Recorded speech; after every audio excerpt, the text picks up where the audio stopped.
State Senate race turns to Western Mass News reporter Reagan Locree. She joins us live in Springfield as well, outside of City Councilor Malo Brown's watch party. Reagan, the city councilor did concede. How's he feeling tonight?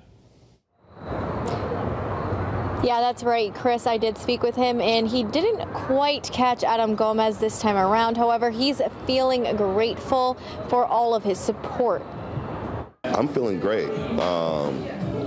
I believe that I've learned a lot. Tomorrow, I'm going to still serve the city. I'm still a chief of staff to State Rep Bud Williams, still a city councilor, made great connections, and I look to now do the necessary things that I've learned. And I have a year and 11 months to see the senator again for round 2. Now, Brown wants to thank everybody that did come out and vote today for the primary election. He wants to remind everyone to make sure they hit the polls come November. Reporting live in Springfield, Reagan Locree for Western Mass News. Reagan, thank you for that live report. In a narrow race, incumbent state representative Bud Williams has beaten out local teacher Johnny McKnight to represent the 11th Hampden District. And we caught up with Williams moments after he declared victory this evening. He shares with us his goals as his campaign moves forward. As we know that a lot of times when Beacon Hill determines what they do, it's not always in the best interest of Western Massachusetts.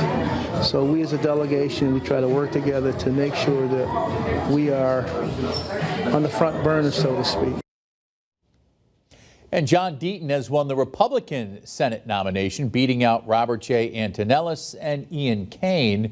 Deaton will now face Democratic Senator Elizabeth Warren in the November elections. Elizabeth Warren has accepted 2 debates ahead of that November election. One debate taking place in Boston. The other will take place right here in Springfield. Now, exact dates are still unknown at this time, but Warren's Senate campaign manager releasing a statement this evening to Western Mass News saying in part, quote, "We've accepted 2 general election debates in Boston and Springfield because the people of Massachusetts deserve a substantive policy conversation about abortion rights, the Supreme Court, funding for Medicare and Social Security, and other issues critical to our country's future. We look forward to debating and expect our Republican opponent to agree." Our team coverage now continues.